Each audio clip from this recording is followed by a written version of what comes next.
ایک ہی ٹائم میں تینوں پڑھ لیں یا ملا کے، ان کا پانی دم کر کے پی لیں، بیماریوں سے شفا، گھروں میں چھڑکائیں، اثرات، نظر، جادو وغیرہ سب اللہ ان کی برکت سے دور کر دے گا۔ اور ہر نماز کے بعد کوشش کریں یہ لنگر حجویریہ لے لیں، یا وہابو یا رزاقو، یا وہابو بخشنے والا یا رزاقو رزق دینے والا، پورے دن میں ایک تسبیح یا ہر نماز کے بعد ایک تسبیح یا صبح و شام ایک تسبیح، 40 دن بعد پیچھے مڑ کے دیکھ لیں، داتا صاحب یاد آ جائیں گے کہ یار وہاں سے یہ لنگر لے کے آیا تھا میں۔ یاسین آقا نے فرمایا قرآن کا دل میری خواہش میرے ہر امتی کے دل میں ہو، حضور کی آنکھیں ٹھنڈی کر دیں، یہ پورا کر دیں، اس کو ایک ایک لفظ کر کے یاد کر لیں۔ ابھی ہمارے ایک تنظیم کی بچی نے 8 سال میں قرآن حفظ کیا، شادی شدہ بچی، ایک ایک لفظ کرتے کرتے کرتے 8 سال پورے ہو گئے۔ شوق پیدا کریں، طلب پیدا کریں، ہر چیز آج بھی ویسے ہی پڑی ہے، آج بھی ہو جو براہیم کا ایمان پیدا آگ کر سکتی ہے انداز گلستان پیدا، آج بھی ابراہیم والا ایمان پیدا کرو تو آج بھی آگ اسی طرح ٹھنڈی ٹھار ہو جائے گی۔ کچھ نہیں بدلا، وہی ہے اللہ، وہی اس کے رسول ہے، ہم بدل گئے ہیں، بس ہم بدل گئے ہیں۔ اگر ہم پھر بدل جائیں، کیسے بدل جائیں؟ پہلے خراب بدلیں، اب صحیح بدل جائیں، پلٹ جائیں تو پھر بھی ویسی ہو جائے گا، اپنی اصلاح کی روحوں کی طرف پلٹ جائیں تو پھر اللہ وہ ہمیں برکتیں عطا فرما دے گا۔ آج یہ سارے لنگر یہاں سے آپ نے لے کے جانے ہیں، روح کا عرفان لے کے جانا ہے، جب تک روح کا عرفان نہ حاصل ہو انسان صالح ہو ہی نہیں سکتا۔ حضرت داتا گنج بخش علی حجویری رحمۃ اللہ علیہ جن واسطوں سے دنیا میں تشریف لے کے آئے، شجرہ نسب، پھر آپ کا قول، پھر مولا علی کا تھوڑا سا ذکر کریں گے، پھر درس کی طرف آتے ہیں۔ حضرت داتا گنج بخش علی حجویری بن سید عثمان بن سید علی بن سید عبد الرحمن بن سید شاہ شجاع بن سید ابو الحسن علی بن سید حسین اصغر بن سید زید بن سید امام حسن رضی اللہ تعالیٰ عنہ بن سید علی المرتضی شیر خدا فاتح خیبر فاتح خندق بن ابی طالب بن عبد المطلب بن ہاشم۔ حضرت داتا گنج بخش علی حجویری رحمۃ اللہ علیہ کا سلسلہ نسب 8 واسطوں سے حضرت علی المرتضی رضی اللہ تعالیٰ عنہ سے ملتا ہے۔ اقبال کا ایک شعر ہے، پھر اس کی تھوڑی شرح کرتے ہیں اور چلتے ہیں۔ کیا فرمایا اقبال نے؟ حیدری فقر ہے نہ دولت عثمانی ہے۔ ہماری حالت کو انہوں نے بیان کیا، سچ ہے، میں ابھی اس کی شرح کروں گا، آپ مانیں گے۔ کیا فرمایا؟ حیدری فقر ہے نہ دولت عثمانی ہے، تم کو اسلاف سے کیا نسبت، تم کو اسلاف سے کیا نسبت روحانی ہے۔ روح کی بات تھی تو میں نے اس شعر کو لے لیا۔ کیا فرمایا؟ حیدری فقر نہ دولت عثمانی ہے، تم کو اسلاف سے کیا نسبت روحانی، کیا ہے تمہارے پاس کہ تمہاری نسبت ان سے قائم رہے؟ بس باتیں، بس باتیں۔ انہوں نے کہا نہ باتوں سے نکلو، وہ معزز تھے۔ اس کا آخری شعر ہے، زمانے میں مسلمان ہو کر ہم خار ہوئے تارک قرآن ہو کر۔ حیدری فقر ہے، اختیاری فقر تھا حیدر کرار کا۔ بیٹے کن کے ہیں؟ ابو طالب کے، پورا خاندان قریش کا ہے، کسی شے کی کمی نہیں ہے، ریل پیل ہے۔ فقر کو اختیار کیا ہوا ہے، جو آتا تھا سب اللہ کی راہ میں دے دیتے تھے۔ حیدری فقر ہے نہ دولت عثمانی ہے۔ آج جن کے پاس فقر ہے وہ حیدر کرار کے فقر کی برکت لے لے۔ دیکھیں 3 روزے جب رکھے، پہلے دن مسکین آیا سب دے دیا، دوسرے دن یتیم آیا سب دے دیا، تیسرے دن اسیر آیا سب دے دیا۔ یہ حیدری فقر ہے۔ اور اتنا تو کرو کہ جو پکاتے اس میں سے 2 بول ہی اللہ کے راہ میں نکال دیا کرو، وہ تو نہیں کر سکتے۔ تازہ کھانا جب پکتا ہے بیویوں سے عرض کرو، ان کو حکم تو نہیں کہہ سکتے، وزیر اعظم ہے وہ، کہہ بھی سکتے ہیں، لیکن عرض کرو، کیونکہ ابھی محبت کی تلقین کی ہے کہ 1-2 بول کھانے کے نکال کے میں آج حیدری فقر سننا آیا ہوں۔ وہ فقر تو نہیں اختیار کر سکتا، میں کچھ حصہ تو لے لوں، 2 بول نکال کے باہر بازار میں، جن کے گھر بازاروں میں ہیں، رشتہ داروں میں جو رہ رہے ہیں، بہنوں بھائیوں میں، لوگ کہتے ہیں، لوگ پھینک دیتے ہیں، پھینک دیں یار، آپ تو دو یار، اگر آپ کے اندر اخلاص ہے تو خدا کی قسم نہیں پھینکیں گے، اخلاص ختم ہو گیا، ان کو شک پڑ گیا آپ پر، جادو نہ کرتے ہیں، کوئی نظر نہ ہو، یہ اخلاص والے ہو جائیں تو خدا کی قسم یہ سارے شک اللہ دور کر دے گا۔ اور دولت عثمانی ہے، فقر والے تو اتنا ہی کر لیں، اور دولت عثمانی والے 4 پیسے آ جاتے ہیں تو ہم شادیاں کرنا شروع کر دیتے ہیں۔ لا حول ولا قوت، ناجائز نہیں ہے، ناجائز نہیں یار، 4 پیسے آ جائیں تو بندہ مسجد بھی بنا سکتا ہے، ہاسپٹل بھی بنا سکتا ہے، سکول بھی بنا سکتا ہے، ٹرسٹ بھی بنا سکتا ہے۔ 4 پیسے آ جائیں تو ہم شادیاں کرنا شروع کر لیں، ناجائز نہیں ہے۔ لیکن واصف الواص صاحب نے فرمایا، ایک بیوی کے ہوتے ہوئے دوسری بیوی کی جو خواہش کرتا ہے بڑے خطرے میں، آپ اپنے ارد گرد کا ماحول دیکھ لیں۔ ایک گفتگو کی انہوں نے کہ بھی ضرورت ہی نہیں ہے، جب تو اسی کو کفیل نہیں ہے، اس طرح آ جائے عرب کی ریس یا وہ جو ایک سلسلہ اور کوئی سسٹم ہو، وہ سنت یا 4 شادیاں اپنی جگہ موجود ہیں، اللہ نے حکم ہی 2 سے کیا، 1 سے تو ہوتا ہی نہیں ہے، 2 2 3 3 4 4، تو بات ہی 2 سے شروع کی ہے، لیکن ایک سارا کچھ جب صحیح ہے تو اگر اس کے پاس مال آ گیا تو وہ مال کو کس طرف لگائے؟ مال کو وہ 2 حیدر فقر ہے، حیدری فقر ہے، نہ دولت عثمانی ہے. اگر اس کو اللہ نے دولت دے دی ہے تو حضرت عثمان غنی رضی اللہ تعالیٰ عنہ نے 2 مرتبہ جنت کو خریدا، 1 مرتبہ مسجد نبوی کو وسیع کر کے، 1 مرتبہ مسلمانوں کے لیے کنواں آزاد کر کے دولت کو اس طرف لگائے. یہ معاشی جو خرابیاں ہوتی ہیں نا، میں ساتھ ساتھ ان کا ذکر کرتا رہتا ہوں. میں نے ابھی ساتھ ساتھ بہت سارے لوگوں کو 2 شادیاں کرتے دیکھا، اور اس قدر وہ بیچارے برباد ہوئے ہیں جس کی حد ہی کوئی نہیں. وہ دونوں بیویاں جناب وہ ایسے اینٹی ہو گئی، وہ بابوں کے پاس بھاگ رہی ہیں، وہ اسی بابے کو، وہ ایک عجیب سا ماحول ہو گیا. وہ بندہ ایسا برباد ہوا کہ پھر مجھے واسطی صاحب کا کال یاد آ گیا. ابھی ہم شریعت کی طرف نہیں بات کر رہے، یہ معاشی بات کر رہے ہیں، کیونکہ اگر آپ نے فرمایا کہ ایک بیوی کے ہوتے ہوئے دوسری کی خواہش رکھنے والا بڑے خطرے میں. اور میں نے ان خطروں سے لوگوں کو گزرتے ہوئے دیکھا ہے. ہر چیز، وہ کاروبار بھی گئے، ہر چیز گئی. تو یہ کوئی دین والی بات نہ کوئی اس کو سمجھے. کوئی دین میں یہ انہوں نے معاشی بات کی ہے، معاشی ہمارے معاشرے کی، کہ ہمارے معاشرے کی انہوں نے عکاسی کی ہے. مولا علی کی اولاد میں سے عوان ہے. تم کو اسلاف سے کیا نسبت روحانی ہے؟ ہمیں اپنے اسلاف سے نسبتیں پیدا کر لینی چاہیے. مالداروں کو کیا مسجد کو وسیع کیا، مسجدیں بنانی چاہیے، کنویں، اس طرح کے ٹرسٹ، جو ضرورت ہو مالداروں کو مال، پھر وہ اسلاف سے ان کی روحانی نسبت قائم و دائم رہے گی. حضرت داتا گنج بخش علی حجویری رحمۃ اللہ علیہ کا سلسلہ طریقت، حضرت داتا گنج بخش علی حجویری ان کے شیخ ابو الفضل محمد بن حسن قطلی رحمۃ اللہ علیہ، ان کے شیخ ابو الحسن خسری رحمۃ اللہ علیہ، ان کے شیخ ابو بکر شبلی رحمۃ اللہ علیہ، ان کے شیخ جنید بغدادی رحمۃ اللہ علیہ، ان کے شیخ شری سکتی رحمۃ اللہ علیہ، ان کے شیخ معروف کرخی رحمۃ اللہ علیہ، ان کے شیخ داؤد طائی رحمۃ اللہ علیہ، ان کے شیخ حسن بصری رحمۃ اللہ علیہ، ان کے شیخ حبیب اجمی رحمۃ اللہ علیہ، ان کے شیخ حسن بصری رحمۃ اللہ علیہ، ان کے شیخ علی المرتضیٰ شیر خدا فاتح خیبر. حضرت داتا گنج بخش علی حجویری رحمۃ اللہ علیہ کا سلسلہ طریقت 9 واسطوں سے حضرت علی المرتضیٰ رضی اللہ تعالیٰ عنہ سے ملتا ہے. دایاں ہاتھ بھی علی المرتضیٰ کے ہاتھ میں ہے، بایاں ہاتھ بھی علی المرتضیٰ کے ہاتھ میں ہے. جو ان کے ہاتھ میں ہاتھ دے گا ان کا ہاتھ مولا علی کے ہاتھ میں ہے. اور کشف المحجوب صوفی بنانے والی، ولی بنانے والی کتاب ہے. جب کوئی ان کا مرید ہو جاتا ہے تو مولا علی کا ہو جاتا ہے. کتاب تحفتاً دیتے ہیں اور داخلے مفت ہوتے ہیں. پچھلے 300 سے زیادہ دروس پچھلے نیٹ پہ جا چکے ہیں. جو لوگ کتاب لے لیں وہ اپنی کلاس میں ضرور آئیں، نہ آ سکیں تو یہ کلاس تقریباً کچھ دن بعد نیٹ پہ چلی جاتی ہے، وہاں سے لے لیں، پچھلی بھی دیکھتے رہیں. تصوف کی لازوال کتاب ہے، اس کو سیکھیں سمجھیں. سید حجویر نے اس میں جو موتی پروزی ہیں، صوفیہ فرماتے ہیں جو طب پڑھتا ہے طبیب بنتا ہے، حکمت پڑھتا ہے حکیم بنتا ہے، MBA کرتا ہے تاجر بنتا ہے، PhD کرتا ہے ڈاکٹر بنتا ہے، کشف المحجوب پڑھتا ہے سالک بنتا ہے، صوفی بنتا ہے، اللہ کا ولی بنتا ہے. یہ ولی گر ہے، ولی بنا دیتی ہے. حضرت خواجہ محبوب سبحانی فرماتے ہیں کسی کو شیخ کامل نہ ملے وہ پوری کشف المحجوب کا مطالعہ کر لے، یہ اس کا ہاتھ پکڑ کے رب کے ہاتھ میں دے دے. رہنمائی کرتی ہے. 2 نفل پڑھ کے بس ان سے اپنی نسبت جوڑ لیں. میری ان سے نسبت بڑی چیز ہے. پھر اس نسبت پہ ہمیشہ ہی ناز کریں، مان کریں. اللہ رب العالمین ہمیں اس کو سمجھنے کی توفیق عطا فرمائے. حضرت داتا گنج بخش علی حجویری رحمۃ اللہ علیہ کا روح پہ بڑا خوبصورت قول آپ نے فرمایا. روح ایک لطیف جسم ہے جو اللہ کے حکم سے قائم ہے. روح کیا ہے؟ ایک لطیف وجود ہے، اور اس کو دیکھنے کے لیے جو آنکھ چاہیے وہ مصطفیٰ کی، یا جس کو اللہ دکھانا چاہے. یہ ایک لطیف روحانی وجود ہے. اللہ تعالیٰ نے اس کو، یہ قدیم نہیں ہے، اللہ کی مخلوق ہے. روح کیا؟ اللہ کی مخلوق ہے. اللہ کے حکم سے، اللہ کے امر سے وجود میں آئی ہے. اللہ کے امر سے، اللہ کے حکم سے وجود میں آئی ہے. روح ایک لطیف جسم ہے جو اللہ کے حکم سے قائم ہے. آپ یہ سمجھانا، بتانا چاہ رہے ہیں، آگے میں درس میں آپ کو بتاتا ہوں کہ یہ کوئی ایسا مادہ نہیں ہے جو کسی دوسرے مادے کے ساتھ مل کے ایک زندگی بنتی ہے. یہ پوری ایک صورت ہے، پوری ایک عینی صورت ہے، دیکھی جانے والی صورت ہے. اللہ رب العالمین ہمیں اس کو سمجھنے کی توفیق عطا فرمائے. اور پوری کی پوری کتاب میں آپ نے موتی پرو دی ہیں. صوفیہ لکھتے ہیں جو 12 مکاتبہ فکر کا ذکر کیا، اس میں ہم 10 مقبول پڑھ چکے ہیں، 2 مردود پڑھ رہے ہیں. ان میں سے حلولی کا ذکر ہوا.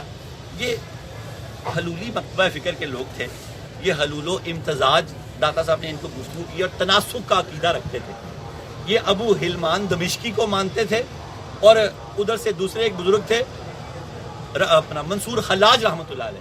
داتا صاحب نے کہا کہ ان کی تعلیمات ان دونوں بزرگوں کی ایسی نہیں تھی. یہ بد عقیدہ لوگ تھے، جیسے آج بھی کچھ بد عقیدہ لوگ میں بتاتا رہتا ہوں جو بابا بلے شاہ کو مانتے ہیں اور شہباز قلندر کو مانتے ہیں، لیکن ان کی تعلیمات کو نہیں مانتے، ان کو ناچنے گانے والا یہ وہ اس طرح کا مانتے ہیں۔ اسی طرح یہ لوگ قیامت تک رہیں گے۔ داتا صاحب نے ان کو بے نقاب کیا کہ یہ بڑے بزرگوں کا سہارا لے کے اپنی جھوٹیاں دکانداریاں چمکاتے ہیں، ان سے بچ کے رہنا۔ بڑے بزرگ شریعت کے مکمل پابند تھے۔ میں اکثر کہتا ہوں عنایت حسین شاہ صاحب قادری 18 کتابوں کے مصنف ہیں، اور کوئی ایک گانا سا ہے اس میں آیا کہ وہ قصور سے وہ کوئی ناچنے والے آئے تو بابا جی نے کہا کہ اے میرے قصور دے شہروں آئیے پہلے ان نچاؤ، لا حول ولا قوت الا باللہ۔ کروڑوں مرتبہ استغفر اللہ، یہ جھوٹی من گڑت کہانی ہے۔ داتا صاحب نے ان کو واضح کیا کہ یہ لوگ قیامت تک رہنے ہیں۔ اس دور میں داتا صاحب کے دور میں یہ دو گروہ تھے، اب اپنا ایک تو منصور خلاج کے ماننے والے، غلط ماننے والے، ان کا سہارا لیا ہوا تھا، اور ان کے عقیدے کیا تھے کہ روح حلول کر سکتی ہے۔ داتا صاحب نے فرمایا کسی کی روح کسی میں حلول نہیں کر سکتی، صرف روح کے ساتھ روح کی اٹیچمنٹ ہو سکتی ہے، جس کو نسبت بولتے ہیں۔ ایک جسم میں دو روحیں داخل ہو سکتی ہی نہیں، اور نہ دو جسم ایک روح کے لیے کافی ہیں۔ یہ روح کبھی ادھر چلی جائے کبھی ادھر، داخل نہیں ہو سکتی۔ یہ مور لگا دی داتا صاحب نے کہ ایک جسم میں دو روحیں داخل نہیں ہو سکتی۔ وہ جو ہے وہ بھی داتا صاحب نے فراڈ کھول دیا، میرے اندر داتا صاحب کی روح آ گئی ہے، میرے اندر غوث پاک کی روح آ گئی ہے۔ آپ کو ایسے لوگ بھی ملیں گے، ایسا بھی عورتیں، لا حول ولا قوت الا باللہ۔ آپ نے ثابت کیا کہ ایک جسم میں دو روحیں داخل نہیں ہو سکتی، اللہ کے قانون کے خلاف ہے، اور اسی طرح دو جسموں میں ایک روح بھی داخل نہیں ہو سکتی کہ کبھی ادھر جائے کبھی ادھر جائے کبھی ادھر جائے۔ یہ آگے روح کے متعلق آئے گا۔ ابھی آپ نے ہم روح کے متعلق ہمارے عقیدے، دریا بند، سمندر کو کوزے میں بند کر دیا آپ نے۔ اتنے بڑے آپ عالم ہیں، روح کے متعلق جو آپ نے باتیں کی ہیں آپ سنیں گے حیران ہو جائیں گے۔ اللہ رب العالمین ہمیں ان کو سمجھنے کی توفیق عطا فرمائے۔ درود پاک پڑھیں اور اپنے درس کی طرف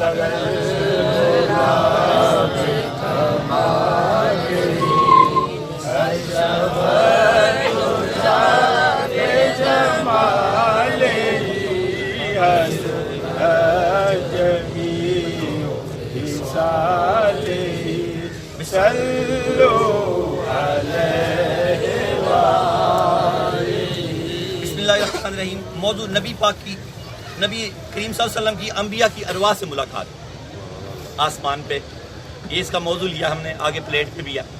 اب پچھلے دروس کو ملاتا جاؤں گا تو آپ کو سمجھ آئے گی کہ سید حجیر نے پچھلے دروس میں کیا کہا، اور آج کے ساتھ بات ملے گی تو آج کا درس ایک کمپلیٹ ہو جائے گا۔ روح نہ عرض ہے نہ جوہر ہے۔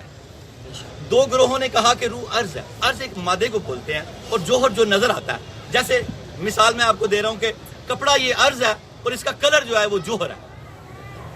عرض ہے تو جوہر ہے، نہ اگر عرض نہیں ہے تو جوہر بھی ختم۔ انہوں نے کہا کہ روح اور جسم کا ایک تال میل ہے، روح ہے تو جسم ہے، روح نہیں تو جسم بھی نہیں۔ داتا صاحب نے کہا نہیں ایسا نہیں ہے، یہ نہ عرض ہے نہ جوہر ہے، یہ کوئی مادہ نہیں ہے کہ دو مادوں سے ملا کے بنایا گیا۔ آپ نے ہمیں اصل اہل سنت کا اور صوفیہ کا عقیدہ بیان فرمایا۔ آپ نے فرمایا روح نہ عرض ہے نہ جوہر، اور دوسرا کیا کہا؟ روح ایک عینی وجود ہے، اس کو دیکھا جا سکتا ہے اور دیکھا گیا ہے۔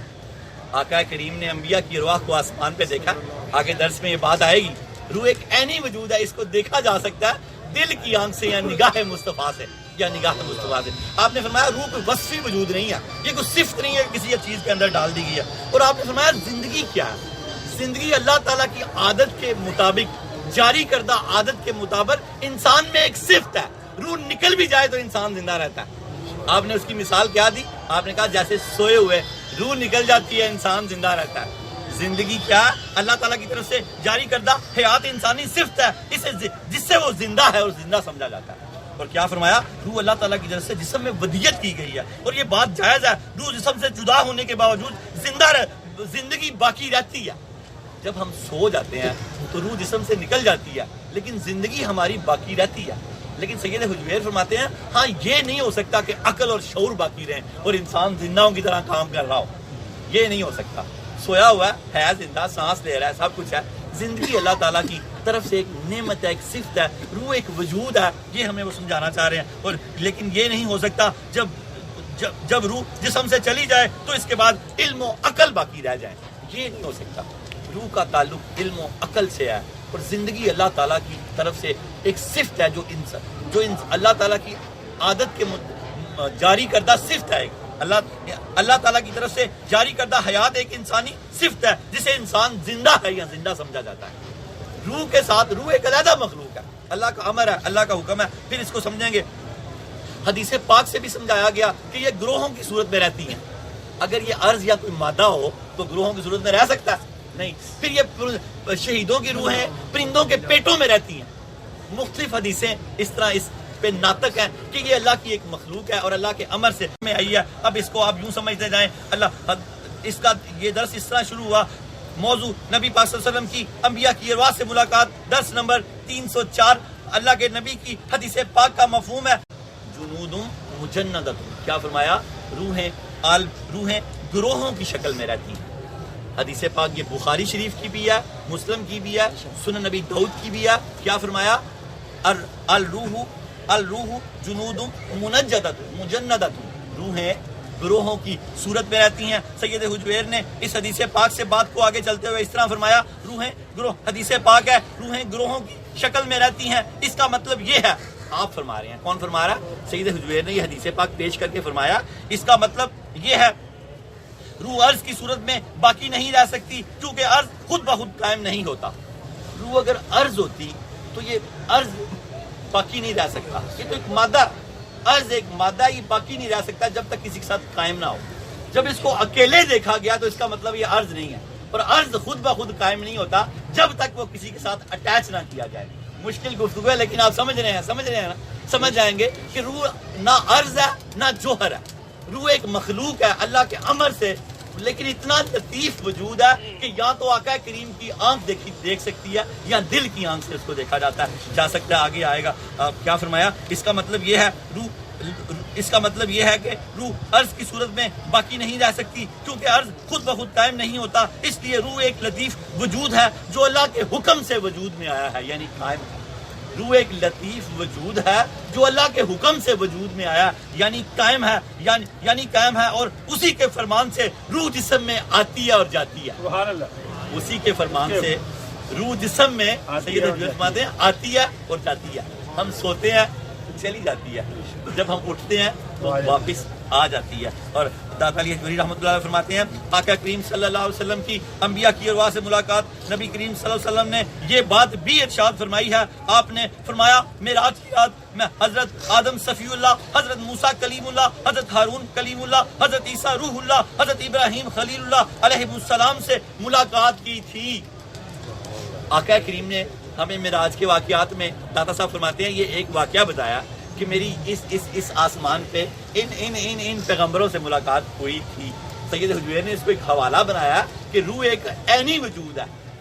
میری آپ نے فرمایا کہ حضور نے فرمایا معراج کی رات میری ان انبیاء سے ملاقات ہوئی تھی. تو سید حجویر فرماتے ہیں یقیناً یہ ان انبیاء علیہ السلام کی ارواح تھی. اگر روحیں عرض ہوتی تو بغیر جسم کے خود بخود قائم نہ ہوتی اور انہیں وجود کی شکل میں نہ دیکھا جا سکتا.